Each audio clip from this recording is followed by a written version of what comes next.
अगर आप कुत्तों को पसंद करते हैं और खुद को एक डॉग लवर कहते हैं, तो फिर क्या आप ये जानते हैं कि कुत्तों की नाक हमेशा गीली क्यों रहती है?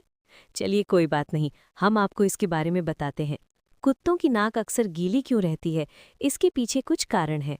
आपको बता दें कि कुत्तों की नाक बेहतर तरीके से सूंघने के लिए गीली रहती है। दरअसल नाक के गीला रहने से कुत्ते गंध के अणुओं यानी सेंट पार्टिकल्स को बेहतर ढंग से सोखते हैं और गंध को बेहतर तरीके से महसूस कर पाते हैं। इसके अलावा एक अन्य कारण शरीर के तापमान को नियंत्रित करना भी है।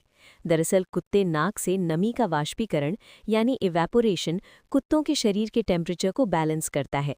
इसके अलावा एक कारण कुत्तों का अपनी नाक को बार बार चाटना भी है।